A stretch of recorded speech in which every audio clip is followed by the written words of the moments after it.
Hey you guys, John Britt here. Hey, I got a new video. It's gonna be super exciting.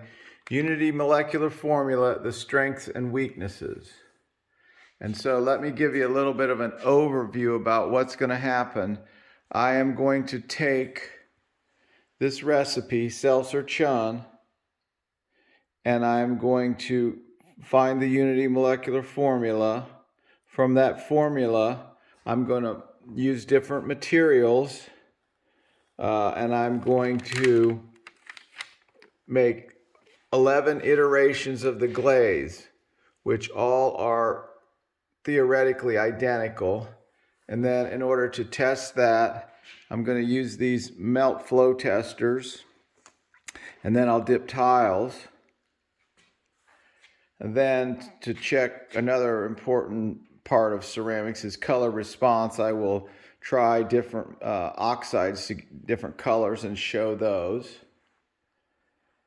I'll also then talk about properties of glazes and change out the silica to show you mesh size variance. Okay, so why don't we just start first with the strengths of Unity Molecular. So this is a way of looking at a glaze with the oxides in a categories like flux, stabilizer, and glass former.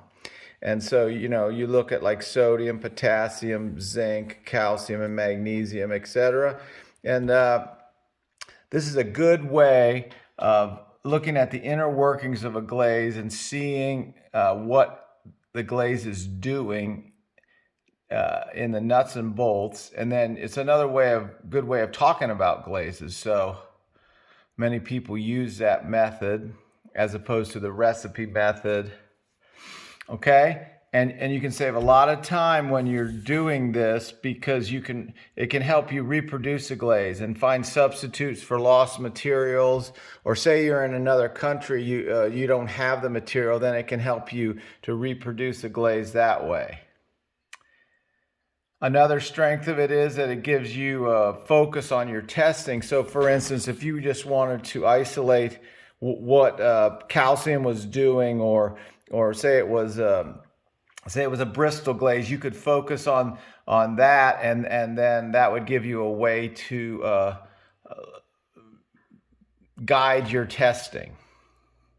Okay, and then it can also tell you about if your glaze is strong, so how much silica and alumina, and you can use limits to help you get that squared away. I have this in other videos I did. I have this free online glaze course on my YouTube channel, which you are on now, and I discuss a bunch of that. And it can help you tell a glaze type, and then you can exploit those effects. So, if you just wanted to do crystalline and you knew where crystalline glazes were on the silica alumina chart, then you could work within that range. All right, so it's a starting point, but as I like to say, nothing substitutes for a test tile, and that's why I'm doing actual test tiles here. Okay, so before I start with all of this stuff, I want to tell you my limitations, because I did the test in my studio with my materials, and so I might not be completely accurate either. So my ability to measure some of these recipes, which were to the 100th of a gram, very difficult for me to measure that, because I'm only doing like 100-gram batches. So that depends on my scale accuracy and my eyesight, of course. These also have to be fired, and so that depends on my kiln accuracy, my pyrometer or thermocouple, my placement of the pieces in the kiln. So sometimes if I have a piece right next to the element, it's going to be different than one at the bottom in terms of how it melts and how it looks as a final product. Okay, and then another limitation is the thickness of the glaze melt fluidity testers there.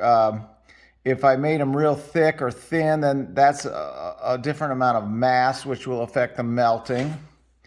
Then how I can get the glaze on the tile, so that affects the way it looks, thin or thick, flocculated or deflocculated. And then the last thing is material variability of my studio. So I have old bags and new bags, and maybe there was contamination. I don't know. There's lots of factors that happen, but I did my best. All right, so the first thing is I use this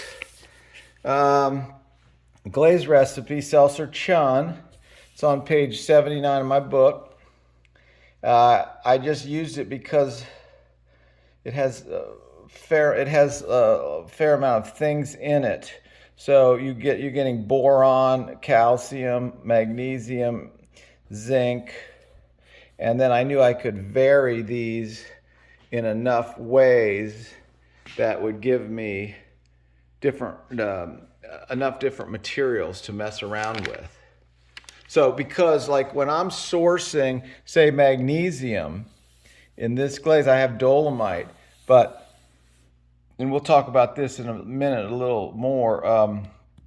I can source calcium from whiting, wollastonite, or dolomite, and I can source magnesium from dolomite, talc, or mag carb, and those are gonna, in my mind as a potter, I know they'll have different effects. But you'll just see it reflected here in the thing as 0.11 magnesium. So let me just start here and show you kind of what I did. Like in this one, this is the base recipe that I just showed you. And so you can see in here, when you look at this, I substituted Nephsi for the Minspar. And then I substituted Gerstley for this Frit 3134. And then I messed around and I had to even add some soda ash because I couldn't get it to balance out, but I did that. You can also see like I have tenths of grams and stuff, or hundredths of grams, so it's very precise. All right, so this one I tried to use Minspar and Nephsi. Then I subbed in mag carb instead of the talc, and et cetera, et cetera. I won't bore you with all the details. You can look yourself. Here I used 2 Frits and less Feldspar. Okay, in this one I used also a different zinc, because it has the same theoretical formula, but there's different sources of zinc you can get, and they make a giant difference. And I used 3110 Frit in this one. And I used a lot of bentonite because I didn't use much Feldspar. Okay, and this one I used wollastonite and mag carb instead of whiting and talc or dolomite. In this one, I used Cornwall. And in this one, Cornwall and Nephsi also.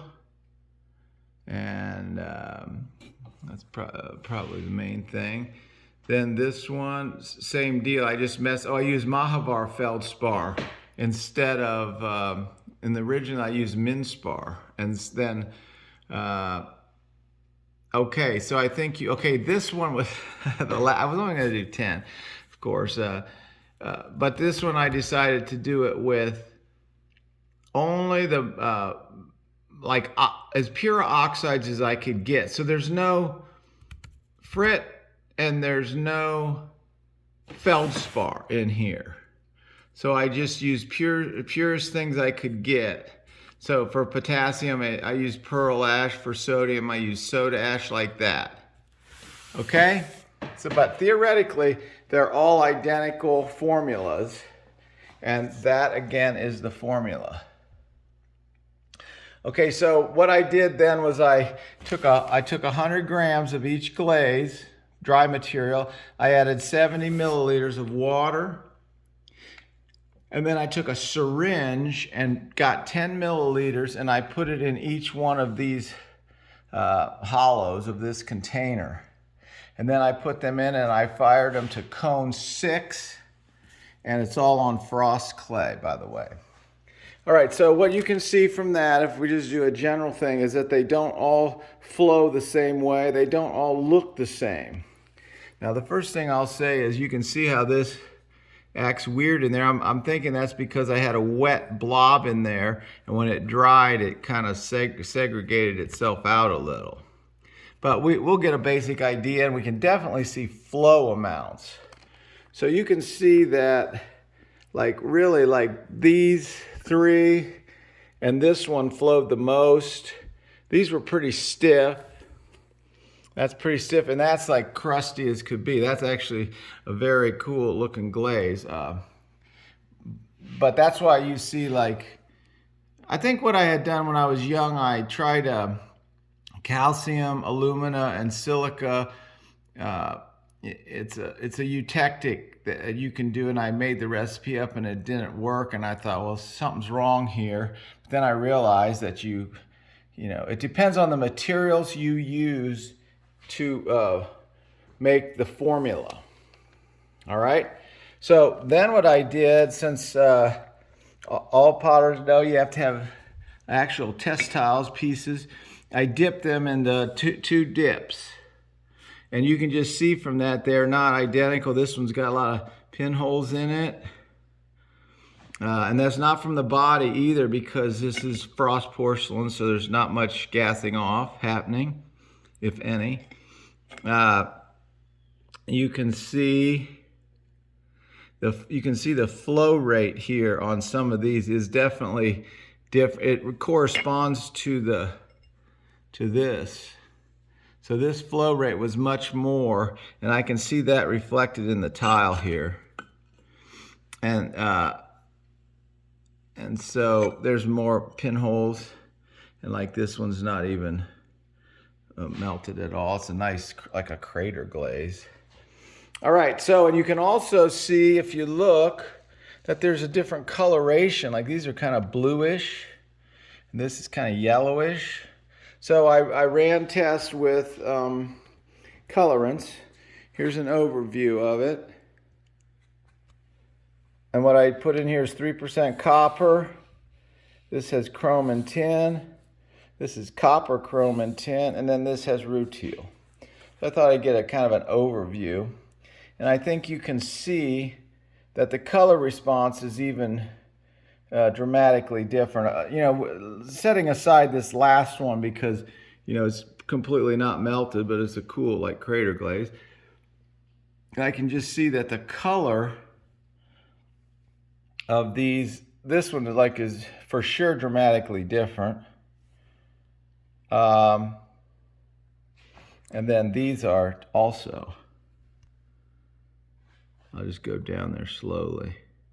Now, some of this variation could be dipping because I have to get this glaze on here.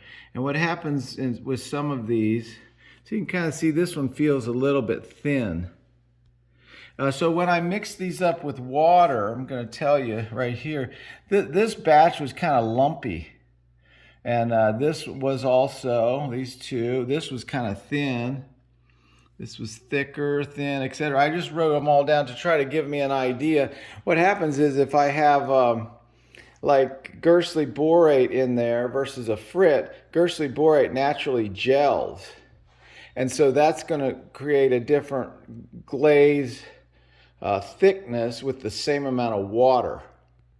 Or like this one, I think I told you I had 14 bentonite. Well, that needs a lot of water. And that can cause it to be kind of lumpy too. All right. So then if we look at chrome, we can see also variations in, that's trying to be a chrome tin, like a burgundy. These are more grayish. These could be due also to the amount, like the zinc.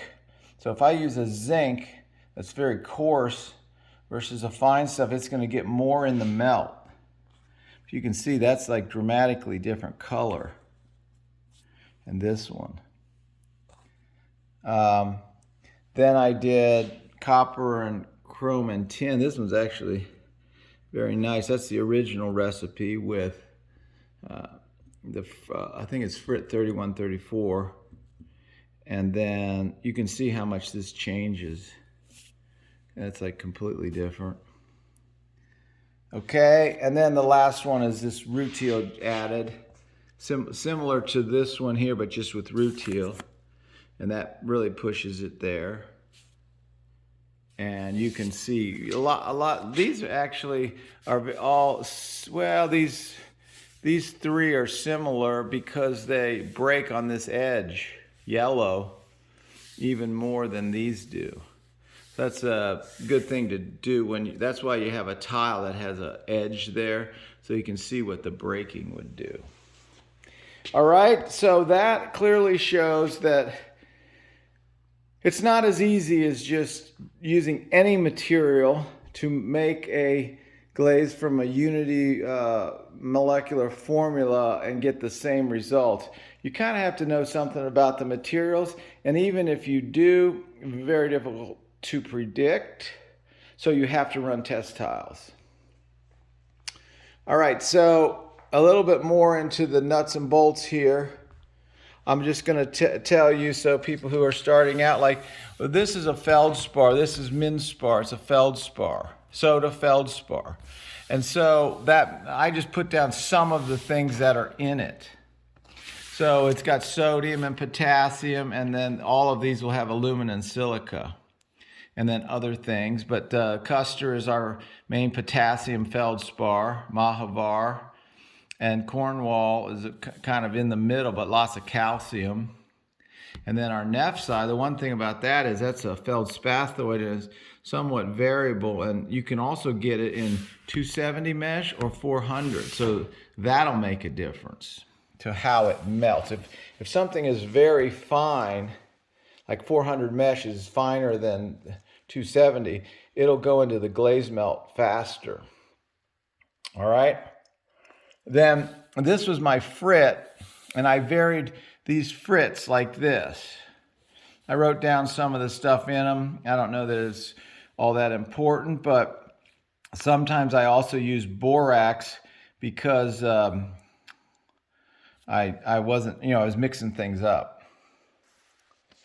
All right, so and then this was our whiting. So that source is a calcium oxide, and so this whiting, or it's also known as limestone. And just so you know, there's many types of whiting. I know a lot of people just think of whiting, but there's Vicron and 2511 and Snow Cow. There's a bunch of them. Depends on what your supplier is getting you. And they have impurities. Each of those are different mesh sizes and have different impurities. So like these are used in industry for, like this might be used for the lines that they make on a football field. Or some are in a food type thing, or for vitamins.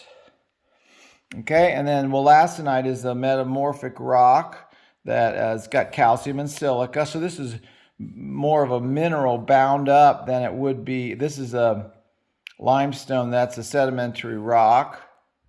And dolomite, also quite variable. They use that a lot of times on fields to change the pH of a farm fields.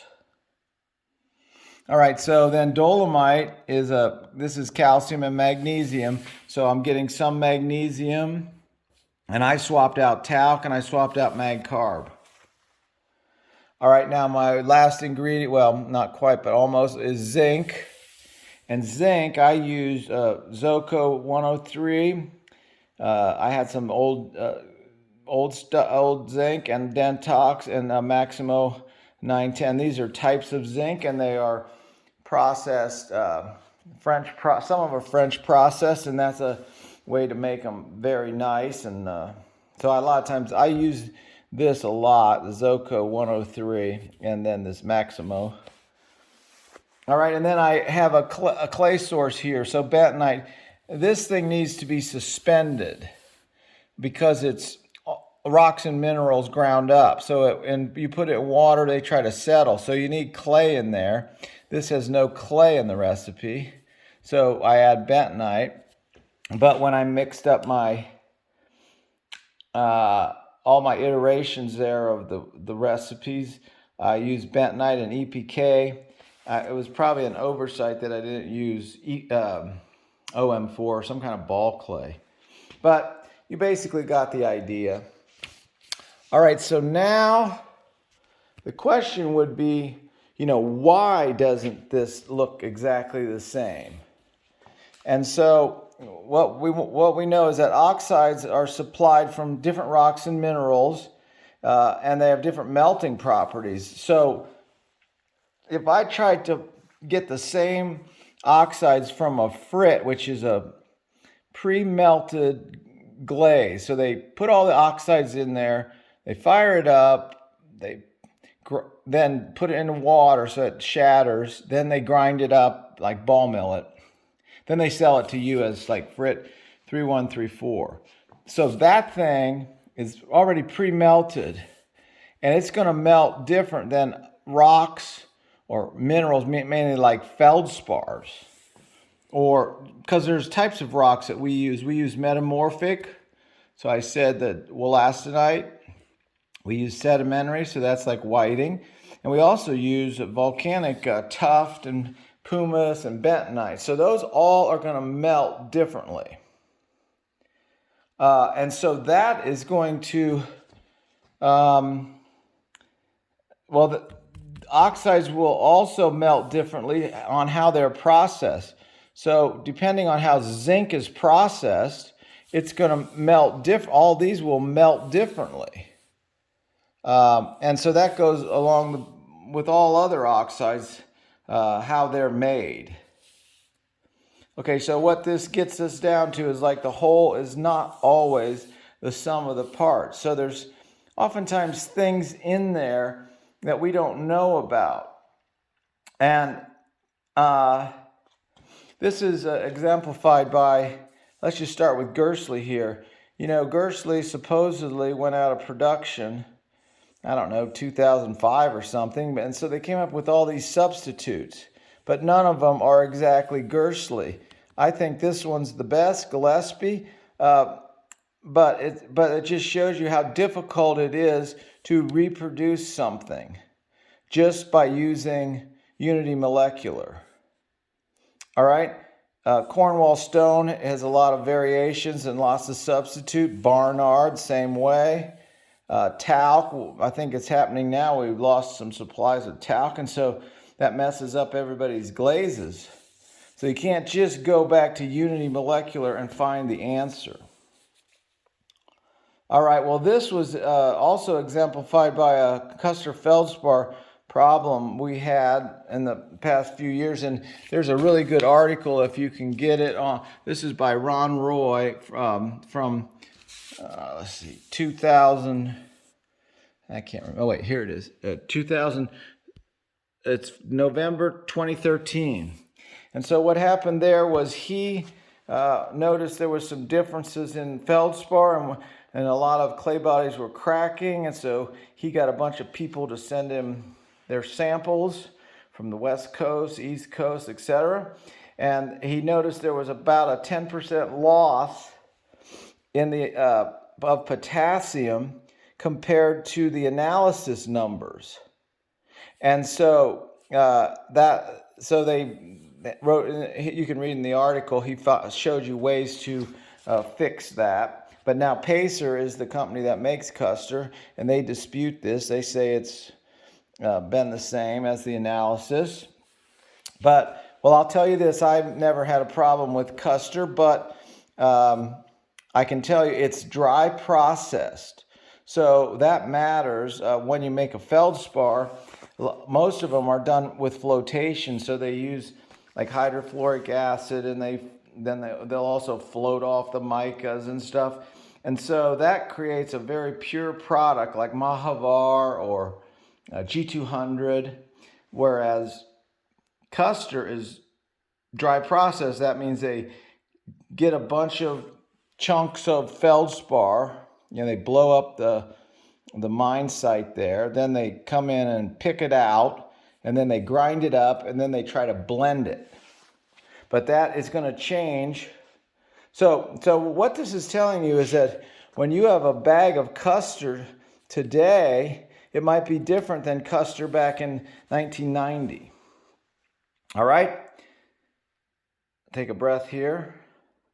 And so what this is telling us is that when we do unity molecular and get this sort of a formula, we're going to use these softwares or online calculators like Insight, Matrix, or Glazes, etc. And they're going to have numbers in there which tell you what's in each of those ingredients, like the Feldspar, the Guernsey, etc. But it's only as good as the numbers you put in. So the thing about that is analysis can be wrong, like we just said with the custard, perhaps. There could be typos, and there can be deliberate falsification. So sometimes there have been cases where I can't cite the thing, but they had cases where, like, the EPK was, maybe not EPK, but some type of kaolin was incorrectly analyzed, and that allowed them to sell more kaolin to magazines, because they use kaolin to coat magazines to make really nice white background for photography to be printed on there. So that can be a problem. That also, analysis is general. It's not what's in your bag. So if you can get an analysis for, say, G200, that's generally, but they're making thousands and thousands and thousands of bags, and so your bag might vary. Also, a lot of times in software, they'll just use an idealized formula, not the.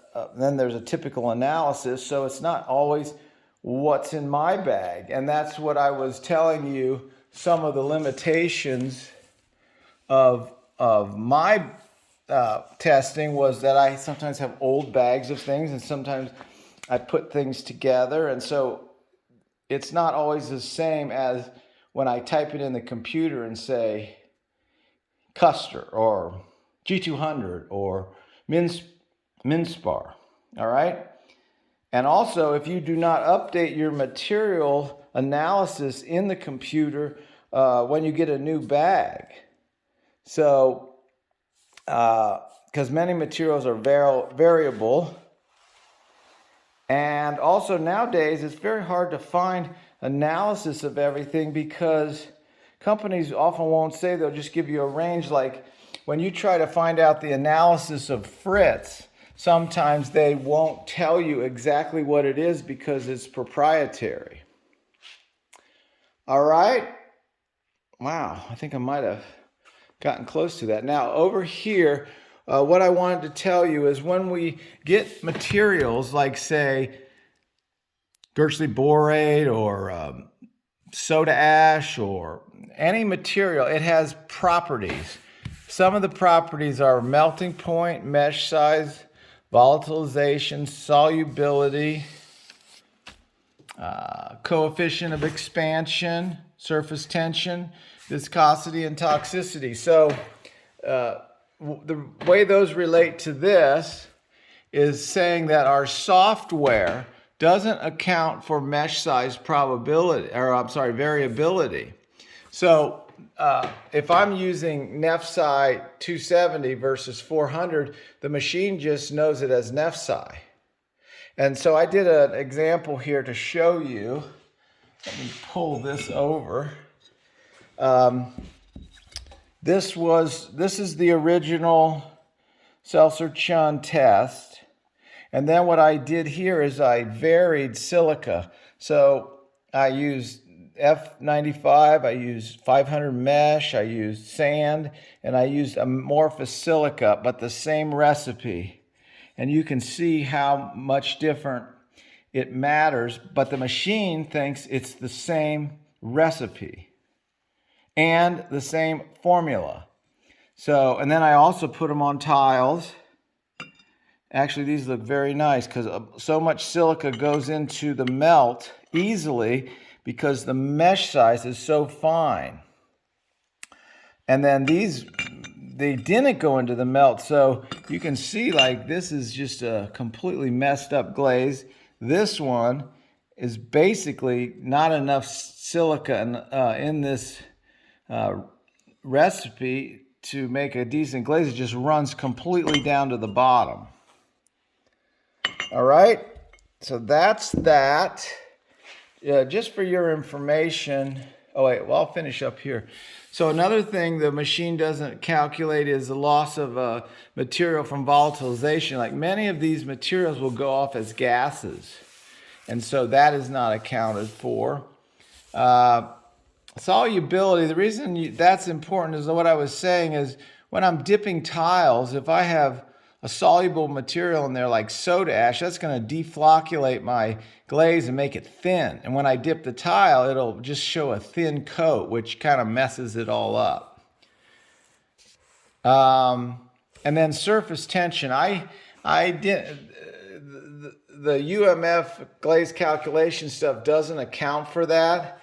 I can't really show you that. There's a better tester this is a flattened out piece, and it'll show it spread out or not. So that'll show you surface tension.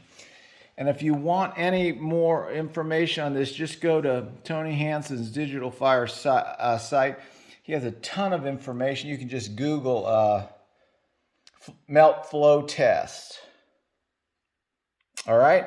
So I was just going to say this is an article I wrote called Illusions of Accuracy. I wrote that back in 2008 in Studio Potter. I have it on my website if you want it, but it's basically what we've just been talking about. And then there's more content on these groups. And I think I might have done it there. Hopefully that was an explanation and told you about the very good things about Unity Molecular, and then some of the weaknesses and what you're going to have to do as a potter to be able to get good glazes. All right, today we'll give you a little break and just make 500 by tomorrow. All right.